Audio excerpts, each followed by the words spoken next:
चालूच आहे वकील बदलणं. ते काही नवीन नाही आहे गोष्ट, जुनीच गोष्ट आहे ती. परंतु आज ज्या प्रकारे आरोपींच्या वकिलांनी किंवा आरोपींनी की जे सरकारी वकील आहेत संतोष अण्णा देशमुख प्रकरणातील, ते बदलण्यात यावे असा एक अर्ज दिला होता. तर तो आज अर्ज रिजेक्ट केलेला आहे.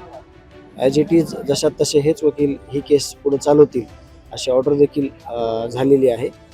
आणि यापुढं साक्षीदारांची लिस्ट येणाऱ्या तारखेला 7 तारखेला दिली जाईल आणि केस चालू होईल. अशी देखील चर्चा सुरू आहे की जे यामध्ये साक्षीदार आहेत या संदर्भात दबाव येतोय असं काही घडतं. ह्या केसला बाकीच्या काही केसेस आहेत त्याच्याशी कम्पेअर केलं जात आहे. याविषयी मी रीतसर जे आपले SP साहेब आहेत त्यांना सगळ्या गोष्टी सांगितलेल्या आहेत, कागदोपत्री दिलेले आहेत आणि त्यावर त्यांनी ॲक्शन देखील घेणं गरजेचं आहे. कारण का आपण या केसमध्ये बघितलेलं आहे, सुरुवातीच्या काळात ज्या काही गोष्टी ज्या ते त्यावेळेस करायच्या होत्या त्या करण्यात न आल्यामुळं हे खून प्रकरण झालेलं आहे.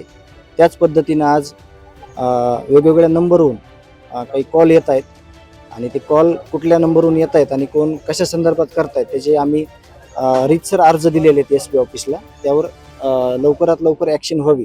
कुणाला कॉल येत आहेत आणि काय म्हणणं आहे त्या नातेवाईक आणि मी स्वतः आहे त्याच्यामध्ये. आता त्याच्यात ॲक्शन काय होती आम्ही रीतसर दिलेलं आहे तसं पत्र.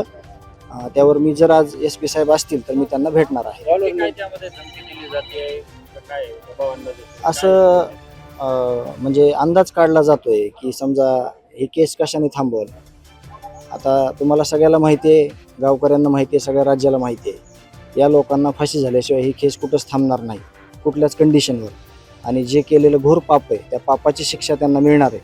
म्हणून जे काही खडा टाकून बघण्याचं काम चालू आहे किंवा ज्या काही गोष्टी चालू आहेत त्या चुकीच्या आहेत आणि त्या संदर्भात आपण लिगली SP साहेबांना कळवलेलं आहे. धमकी आहे का ऑफर आहे?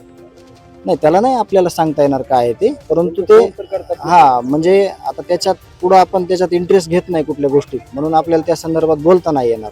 ते ॲक्शन SP साहेबांनी पोलीस प्रशासनानं घेतली पाहिजे. म्हणून ह्याचं उत्तर जे आहे किंवा ते काय आहे ते SP साहेब किंवा पोलीस प्रशासनानं सांगणं गरजेचं आहे.